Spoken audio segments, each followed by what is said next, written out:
రైతుల వరి ధాన్యం కొనుగోలు విషయంలో తరుగుల పేరిట ఇబ్బందులకు గురి చేసిన ప్రభుత్వ మద్దతు ధరకు కంటే తక్కువ చెల్లించిన మిల్లర్ల యాజమాన్యంపై కఠిన చర్యలు తప్పవని జిల్లా ఎస్పీ చందన దీప్తి హెచ్చరించారు.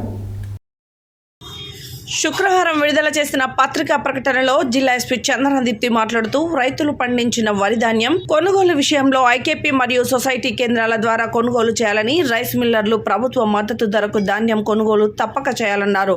అలా కాకుండా ప్రభుత్వ మద్దతు ధరకు తక్కువ చెల్లించిన రైతులు పండించిన ధాన్యంలో తక్కువ తేమ, తాలు పేరిట తరుగులు విధిస్తూ రైతులను మోసం చేస్తే కఠిన చర్యలు తప్పవని హెచ్చరించారు. ప్రభుత్వం నిబంధనల ప్రకారం ధాన్యం కొనుగోలు చేసిన తర్వాత ఎగుమతి దిగుమతులు అలసత్వం చేయవద్దు.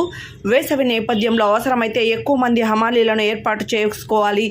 మిల్లర్ల వద్ద దిగుమతి చేసుకోకుండా కాలయాపన చేయరాదని, మిల్లు యజమానులు తూకం తక్కువగా వచ్చిందని మరోసారి తరుగు పేరిట మిల్లుల వద్ద ధాన్యం తరుగు ఇస్తేనే లారీ నుండి దిగుమతి చేసుకుంటామని ఇబ్బందులు పెట్టరాదని హెచ్చరించారు. కొనుగోలుదారులు తూకంలో మోసం గాని, తేమ, తాలు పేరిట క్వింటాల్కి కొంత తరుగు అని చేస్తే మా యొక్క వాట్సాప్ నంబర్ 8712670164 గల నెంబర్కి సమాచారం తెలిపితే సంబంధిత వారిపై కఠిన చర్యలు తీసుకుంటామని పేర్కొన్నారు. జిల్లా రైతులకు విజ్ఞప్తి: 6 కాలం శ్రమించి పండించిన పంటను ఎవరైనా ప్రభుత్వ గుర్తింపు ఉన్న కేంద్రాల వద్ద మాత్రమే ధాన్యం విక్రయించాలని, కమిషన్దారుల, ఏజెంట్లు అనే దళారులను నమ్మి మోసపోవద్దని అన్నారు.